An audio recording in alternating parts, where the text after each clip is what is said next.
السلام عليكم. من حوالي يومين سايبر نيوز كتبت تقرير إن حوالي 16 مليار كلمة سر وحساب تم تسريبهم، وده يعتبر واحد من أكبر التسريبات في التاريخ. مش هنا المشكلة إني اكتشفت إن بياناتي تم تسريبها حوالي 24 مرة. كمل معايا الفيديو، هنتكلم شوية عن التسريب ده، وبعدها هنتكلم عن إزاي تقدر تعرف إن بياناتك اتسربت ولا لأ، وإزاي تحمي نفسك في 10 خطوات. سايبر نيوز استندت لوجود أكتر من 30 قاعدة بيانات مسربة، كل واحدة فيها ما لا يقل عن عشرات المليارات ل 3.5 مليار سجل. البيانات دي بتشمل فيسبوك وانستجرام، جوجل، لينكد ان وجيت هاب وغيرهم، وهنشوف المواقع ديت اللي حصل لها هاك. طيب هل التسريب ده قديم ولا جديد؟ في موقع ظريف اتكلم برضو عن موضوع التسريب ده، وقال ان الداتا دي مش، او التسريب اللي حصل ده مش تسريب جديد. خلينا نفصلها. التسريب ده يعتبر مزيج بين بيانات حديثة اتسربت عن طريق الانفوستيلر في 2025، يعني الكلام ده السنة دي. والانفوستيلر ده عبارة عن برمجات خبيثة زي الميل وير، هدفها ان هي تسرق اي بيانات بتقدر توصل لها عن طريق جهازك، اللي بتقدر توصل له بتاخده. جميل، ده اول نوع. الحاجة التانية كانت عبارة عن بيانات قديمة تم اعادة تجميعها، تسريب ضخم لبيانات قديمة بسبب تكرار كلمات السر. جميل. وفي الانفوستيلر هنا هي فكرة الهاكينج، لما بيعملوا هاك لحاجة بيستوروا او بيسجلوا البيانات زي لوجز، يعني دي صورة هنا كده بيبقى كأنه مثلا فايل، الفايل ده بيبقى ده شكل الملفات او البيانات اللي تم تسريبها، بيبقى الويب سايت واليوزر نيم بتاعك مثلا والباسورد وهكذا، بتبقى لوجز. والحاجات دي بتتباع في البلاك ماركت او بتتحط بابليك او بيتم تسريبها. في محللين قالوا ان التسريب ده يعتبر الاضخم في التاريخ لانه بيشمل بيانات معاد استخدامها. طيب يعني ايه بيانات معاد استخدامها وتسريب ضخم لبيانات قديمه بسبب تكرار كلمات السر؟ خليني اقول لك. تسريب قديم يعني مثلا موقع زي لينكد ان او دروب بوكس او ادوبي حصل لها هاك مثلا او اختراق في 2012، اكتر من حوالي 100 مليون حساب. جميل. في التسريب ده الهاكر قدر يوصل لايميلك وكلمه السر بتاعتك، لكن انت بتستخدم نفس الايميل ده وكلمة السر في مواقع تانية. فهو تسريب قديم حصل في 2012 لمواقع كبيرة باليوزر نيم والباسورد بتاعك، بس للأسف انت بتستخدم نفس اليوزر نيم والباسورد ده في مواقع تانية. ونوع الاختراق ده اسمه credential stuffing attack. في كمان احصائية بتقول ان حوالي 65% من الناس بتستخدم نفس كلمة السر لكل المواقع، يعني نفس الايميل بتاعه نفس كلمة السر، كل المواقع اللي بيستخدمها على الانترنت بيستخدم فيها نفس الكريدنشالز. في موقع ظريف اسمه هاف اي بين باوند، الموقع ده بتكتب فيه الايميل بتاعك بيجيب لك انت بياناتك حصل لها بريتش او حصل لها تسريب كم مره. انا جربت فيه بيانات الايميل بتاعي ولقيت ان انا بياناتي اتسربت حوالي 24 مره، وجايب لي طبعا التايم لاين هنا في اغسطس 24 بيجيب لك الموقع اللي اتسرب فيه. عندك هنا ده سوبر ماركت، عندك هنا تريلو في 2024 يناير اللي اتسرب ايه، ايميلي والاسم واليوزر نيم. هنا كوين ماركت كاب في 2021، لينكد ان 2021. جميل. كل الويب سايتس اللي حصل فيها ايه بريتش او تسريب للايميل بتاعي والبيانات بتاعتي، بيجيب لك نوع البيانات اللي حصل لها ايه تسريب. جميل. طيب فانت تقدر تستخدم الموقع ده، حط طبعا الموقع ده في الديسكربشن وحط ايميلك وتشوف انت بياناتك اتسربت ولا لا. في حاجه كمان مهمه جدا، الفكره مش في التسريب بس، ده انا طلع الايميل بتاعي او بياناتي ليها وان بيست ريكورد. كلمه بيست ريكورد دي خطيره جدا. بيست ريكورد دي معناها هي مش تسريب، في فرق بين التسريب والبيست ريكورد. البيست ريكورد دي معناها ان انا بياناتي اللي اتسربت اترمت بابليك، سواء كان على انستجرام مثلا، الهاكرز حطوها على انستجرام او حطوها على جيت ريبو او حطوها في اي حاجه بابليك كده فور فري مجانا. يا جماعه ادي كريدنشالز بتاعت شخص، ادي اليوزر نيم والباسورد، وادي المواقع اللي بيقدر ياكسس عليها. فانت شوف انت عندك كام بيست ريكورد. ففي فرق بين التسريب وبين البيست ريكورد. التسريب ده على الويب سايت او على السيرفيس دي حصل لها هاك، انما البيست ريكورد ان لا، البيانات بتاعتك دي اتنشرت بابليك للناس كلها. جميل. طبعا انا مأمن نفسي وانا بيجيب لك البيست ريكورد اللي اتنشر عليه، يعني انا عندي هنا وان بيست ريكورد فبياناتي اتنشرت على الويب سايت ده.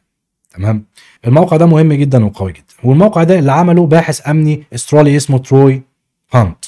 جميل. هو يعتبر اداه مجانيه مشهوره جدا بتعرفك انت البيانات بتاعتك حصل لها ليك ولا لا. جميل. طيب الموقع ده امن ولا لا؟ لان انا ما اجيش احمي نفسي واروح جاي رايح احط بياناتي في ويب سايت برضه ياخد البيانات بتاعتي.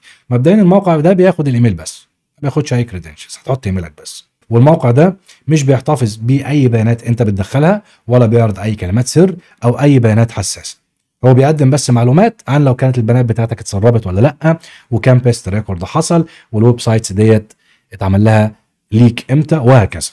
والموقع ده بيستخدمه كمان جهات رسميه وشركات كبيره جدا، فالموقع مش بسيط، ويعتبر مصدر موثوق في مجال امن المعلومات. تمام. طيب ازاي بقى تحمي بياناتك؟ احنا هنا ده الارتيكل بتاع السايبر نيوز، هنحطه في الديسكربشن، وده الموقع اللي هو هاف اي بي باوند عشان تقدر تشيك على بياناتك، وده برضو الويب سايت اللي اتكلم ان البيانات دي مش قديمه، هي طبعا كان مزيج بين بيانات قديمه زي ما اتكلمنا، هاكينج اللي حصل في 2012 وقبلها وبعدها، وموضوع كريدنشال ستافنج اتاك، ان اوكي انا ممكن يحصل هاك ل 2012 بس البيانات دي يتم اعاده استخدامها في 2025 لو بستخدم نفس اليوزر نيم والباسورد. اللينكات دي كلها هحطها لك في الديسكربشن. طيب ازاي انت تقدر تحمي نفسك؟ اول حاجه هتستخدم كلمه سر قويه وفريده، يعني بلاش ادمن وبلاش احمد، وبلاش ان كلمه السر تكون رقم موبايلك والكلام الفاضي اللي بيحصل ده. جميل. كل موقع لازم يكون ليه كلمه سر مختلفه. وهتستخدم باسورد مانجر في ابلكيشن هي اللي بتمانج الباسورد، بتجنريت باسورد ليك. تمام. انا واحد من الناس مثلا انا مش حافظ الباسورد بتاعت الاكونتس بتاعتي خالص، انا بستعمل باسورد مانجر، وهو بيجنريت او بيعمل كلمه سر بتكون صعبه وبيحفظها، يكون عندي لوكال على الجهاز. جميل. ولما بحب ادخل على اي ويب سايت بروح اخش على الباسورد مانجر، انسخ كلمه السر دي واحطها في الويب سايت، فانا مش حافظ الباسورد بتاعتي خالص. تستعمل باسورد مانجر زي بيتوردن او الوان باسورد او حتى جوجل باسورد مانجر لو انت مضطر، وهحط لك الحاجات دي في الديسكربشن. وحاول تبعد انك انت تحفظ الباسورد بتاعتك في البراوزر على قد ما تقدر. يعني اغلب البراوزر دلوقتي لما تيجي تحط اليوزر نيم والباسورد يقول لك سيف الكريدنشال، فانت بتعمل يس. حاول تبعد عن الموضوع ده، وتحاول تفعل التو فاكتور اثنتيكيشن ان امكن.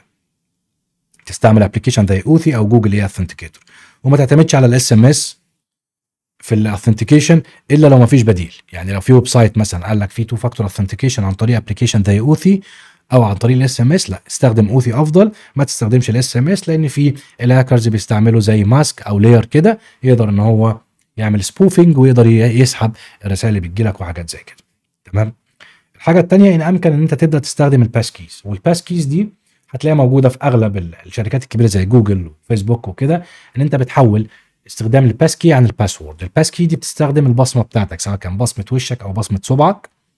تمام. ان انت تعمل لوجن على الاكونت بتاعك بدل ما تحط الباسورد، فهتلاقي موجوده، تقدر تسيرش لو انت بتستعمل جوجل او بتستعمل جيت هاب او كده، هتلاقي في ارتكل خاص في كل ويب سايت ازاي ان انت تقدر تانيبل الباس كي بدل الباسورد. في ناس تانية بتروح لليفل اعلى من كده، بتستعمل حاجه اسمها يو بي كي، واليو بي كي دي قويه جدا، هي هاردوير يو اس بي، وهي اقوى من الباس كي واقوى من الكلام اللي احنا بنقوله. هي بتستور الباسورد بتاعتك، وانت عشان تقدر تخش على ويب سايت بتحتاج ان انت تحط اليو اس بي عندك ستيك في الجهاز، سواء كان موبايل او كان لابتوب، عن طريق الان اف سي، وبتفاليديت ان انت الشخص ده، فهي هاردوير وولت، فهي اقوى بكتير من موضوع الباس كي والكلام ده كله. ده لو انت عايز سكيورتي اعلى بكتير، بس ما تصعبش الموضوع عن نفسك. التو فاكتور اثنتيكيشن كويس مع الباسورد مختلفه لكل ويب سايت، وتكون يونيك وتكون قويه مع باسورد مانجر، ده كويس جدا. جميل. الحاجه اللي بعد كده ما تكررش الباسورد مهما حصل، زي الموضوع اللي احنا اتكلمنا فيه الكريدنشال ستافنج. يعني ما تعملش وان يوزر وان باسورد لاغلب المواقع اللي بتستخدمها. خلي كل اكونت او كل ويب سايت ليه الباسورد الخاصه بيه، ويفضل ان هي تكون جنريتد عن طريق الباسورد مانجر. رقم 5، هتفكر مرتين قبل ما تضغط على اي لينك بيجي لك، سواء كان اللينك ده جاي لك عن طريق اس ام اس، واتساب، تليجرام، ايميل، اي حاجه، اي لينك جالك ما تدوس عليه عمياني كده، حتى لو انت الشخص ده تعرفه وواثق فيه. فكر مرتين قبل ما تدوس كليك على اللينك ده، لان انت ممكن لما تدوس عليه كليك يبقى ايه، كل سنه وانت طيب، امورك كلها ايه، راحت. هتستخدم بلجنز او اضافات بتحذرك من مواقع مزيفه، زي في بلجن اسمها نت كرافت، وفي حاجه اسمها ميلوير بايتس، دي براوزر جارد، ممكن احط لك في الديسكربشن برضو تبص عليها. وهتحاول على قد ما تقدر تستعمل براوزر محترم، ابعد عن الكروم، ابعد عن الايدج، ابعد عن الحاجات دي كلها. يعني الاغلب دلوقتي رايح مع البريف، والبريف هو يعتبر افضلهم. في براوزرز كتيره بس البريف هو يعتبر اكتر حاجه ستيبل دلوقتي واكتر حاجه سيف. الحاجه الثانيه هتنظف البراوزر بتاعك على قد ما تقدر، كل فتره تمسح السيشنز، تمسح الكوكيز الموجوده وتكلير الداتا الموجوده فيه. ولو انت في كافيه او اي مكان بابليك حاول تبعد عن اي بابليك نتورك. يفضل انك انت تدخل نتورك عن طريق النت الخاص بيك انت، ما تخشش على اي بابليك نتورك. ولو استعملت جهاز بابليك حاول تعمل له كلير قبل ما تستخدمه. لو حطيت بياناتك حاول تعمل كلير بعد ما تستخدم الجهاز بتاعك. جميل. لو بتستخدم متصفح زي ما قلنا حاول تبعد عن الكروم والايدج والكلام الفاضي ده كله. تستخدم براوزر قوي شويه، وهتفعل خيار ال HTTPS ان هو اي ويب سايت لازم يفورس استخدام ال HTTPS. ولو تقدر او في امكانيه ان انت تفعل موضوع التصفح الامن او السيف مود وتعطل اي اضافه غريبه. يعني حاول تقلل من الاكستنشنز الموجوده عندك على البراوزر، لان هي بعيد عن ان هي بتقل الجهاز، فاكستنشنز كتيره معنى كده فولنربيلتي كتيره، ممكن في اي وقت تلاقي الاكستنشنز دي حصل لها هاك وبرضه بياناتك اتسربت. فاستعمل اكستنشنز بس اللي انت عارفها واللي انت محتاجها. جميل.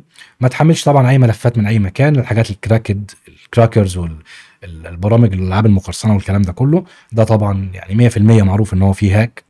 والحاجات طبعا برضو الكراكت والالعاب المقرصنه وكده ده اكبر مصدر ليه الانفو ستيلر. يعني ما تحاولش تنزل برنامج متكرك او لعبه متكركه، خلي بالك. حتى ملفات الاكسل ممكن يكون فيها ماكرو خبيث. جهازك لو في امكانيه ان انت تفعل الانكريبشن عليه دي تبقى حاجه كويسه جدا. طبعا هتعمل لوك للجهاز بتاعك وما تسيبش الجهاز بتاعك مفتوح. جميل. وهتشيك على الاكونت بتاعك او الايميل في الويب سايت اللي هو هاف اي بين باوت. شوف بياناتك لو اتسربت هتروح تغير الباسورد بتاعتك وتفعل 2 فاكتور اوثنتيكيشن وهكذا. لو انت راجل مبرمج بقى وشغال في السوفت وير، طبعا اول حاجه بنقولها اللي هي الاو اس توب 10 سكيورتي ريسك، ودي اهم 10 مخاطر امنيه لتطبيقات الويب. المفروض انت تبص على التوب 10 ويب ابلكيشن سكيورتي ريسك وتنفذ الكلام ده سواء انت شغال فرونت اند او باك اند. الحاجه الثانيه طبعا انفايرمنت فاريبل، ما تعملهاش كوميت البيانات الحساسه والكلام ده كله. لو بتستعمل فريم ورك تتاكد ان هي ابديتد. لو في باكجز وبلجنز تتاكد ان هي ما فيهاش فولنربيليتيز، برضو تخليها اب تو ديت. تشيل او تعمل ان انستول لاي باكجز مش مستخدمها ملهاش اي لازمه، تحذفها وهكذا. ده كان باختصار الفيديو بتاع النهارده. حبينا نتكلم عن التسريب وحبينا نبلغكم ازاي انت تشيك على بياناتك لو كانت اتسربت ولا لا، ازاي تحمي نفسك. ونشوفكم فيديو تاني ان شاء الله.